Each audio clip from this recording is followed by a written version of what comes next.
The story of the Lincoln Memorial reflecting pool is not just about crumbling concrete and mismatched paint. It is a window into something far more troubling, a pattern of deception, self-dealing, and institutional dysfunction at the highest levels of the United States government, and it is unfolding right now in plain sight. Here is what happened. On April 23rd, Donald Trump publicly stated that he had contacted contractors who had previously worked for him, people who had built swimming pools at his properties, and that one of them had given him what he called a very great price for the reflecting pool project. That was April 23rd. Fast forward to May 4th, and Trump is telling a slightly different version. He says he asked 3 contractors to go look at the reflecting pool, and the best one gave him a great price. Still his contractors, still his network, still his personal involvement. Then comes May 12th. And the story changes completely.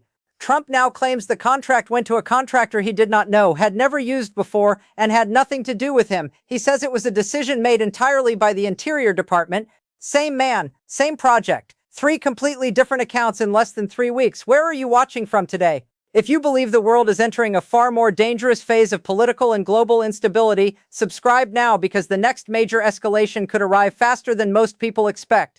Drop a comment and let me know your thoughts on this story. Then let's keep going because it gets worse. At the exact same moment Trump was publicly washing his hands of the contract, the New York Times published an investigation revealing that Interior Department staff had raised serious internal concerns about the quality and speed of the work being performed on the reflecting pool. According to documents reviewed by the Times, inspectors found bubbles and small holes appearing in one of the waterproofing layers. They also found that an uneven application of the tinted waterproofing material had left the pool mottled, blotchy, uneven, visibly botched in varying shades of blue. Both issues were reportedly being addressed, but internal documents raised the real possibility that the work would not be completed by the May 22nd deadline. This is not a minor bureaucratic hiccup. This is a federally contracted repair job on one of the most iconic landmarks in the United States, and it is already failing before it is even finished. Now here is where the numbers become their own kind of scandal. Trump said publicly the project would cost $1.8 million.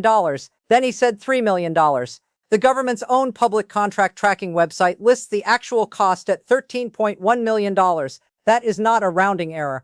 That is a number that has changed by orders of magnitude within a matter of days, and it raises an obvious and urgent question. Who authorized this contract, under what process, at what actual cost, and why does the president keep describing the price as something dramatically lower than what taxpayers are actually on the hook for? Trump personally chose the color, an American flag blue, as he described it, and he said publicly that he picked it himself because, in his words, he is very good at construction. But here is the analytical problem with that decision, and it is not a minor one. The Lincoln Memorial reflecting pool has been plagued for decades by 2 recurring and interconnected problems: leaks and algae blooms. Both of those problems are made significantly worse, not better, by the approach now being used. Painting the pool a bright, vibrant blue is going to attract more solar heat absorption, which accelerates the thermal cycling that causes cracking in the waterproof layers. The same bright blue surface is going to make algae blooms dramatically more visible and potentially more pronounced.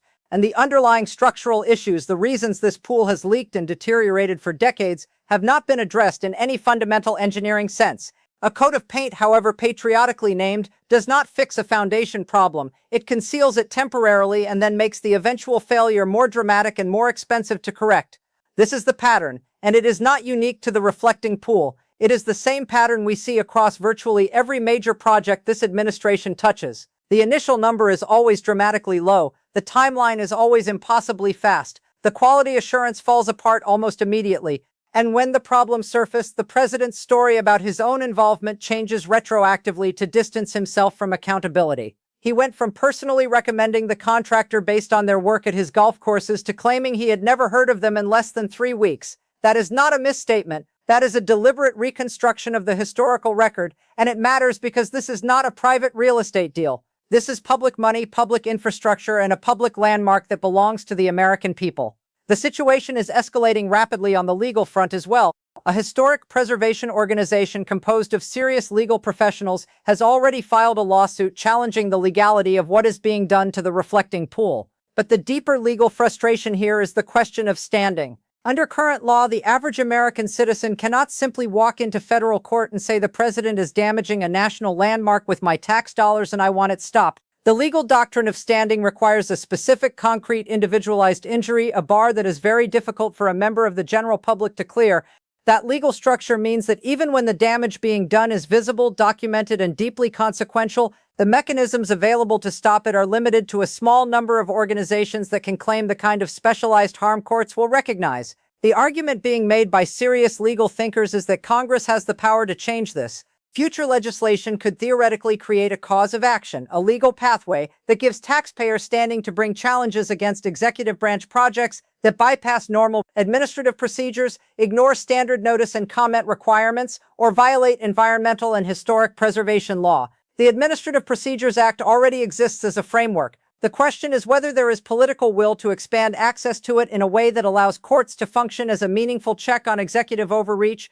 Right now, that political will does not exist because Congress, particularly the Republican-controlled portions of it, has effectively been cowed into silence on these issues. That institutional silence is itself one of the most consequential dynamics of this entire moment.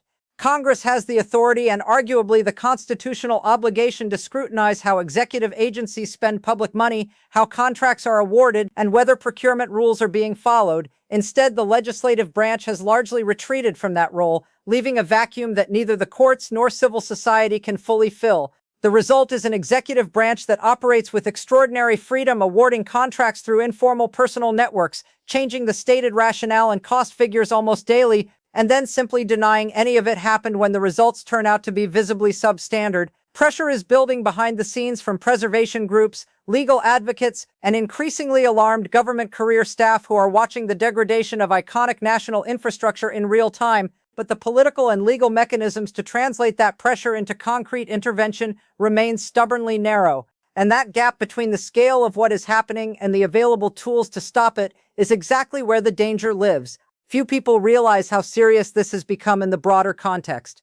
The reflecting pool is not an isolated case. It is part of a larger vision openly stated of remaking Washington, D.C. into something that reflects the personal aesthetic and political brand of one individual. The arch, the redesigned ballroom, the various other transformation projects being discussed, all of them follow the same logic. Public spaces built with public money and maintained as a shared national inheritance are being treated as personal renovation projects with contractor selection processes that raise serious conflict of interest questions and cost disclosures that change depending on the political pressure of the moment. This changes the strategic calculation for everyone watching these developments.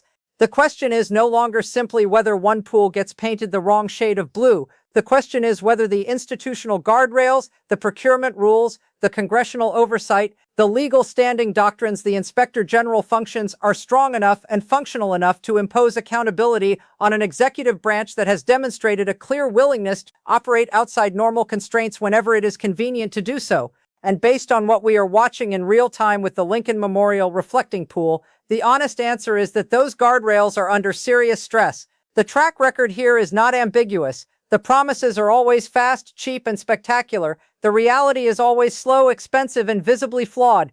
And the story told about who is responsible always shifts in the direction that protects the person at the top from accountability. That is not a coincidence. That is a method. And until the legal and institutional architecture of American governance catches up to the reality of how that method operates, the public will keep watching landmark after landmark, project after project, dollar after dollar disappear into the same predictable cycle of overclaimed success and undisclosed failure. The reflecting pool will tell us the rest of the story on its own timeline. The algae will come back, the cracks will reappear, the bright blue paint will fade unevenly, and the underlying problems will resurface, exactly as anyone with a basic understanding of the structural and biological dynamics involved would predict. And when that happens, the explanation will be entirely different from the one being offered today. That is the one thing you can count on.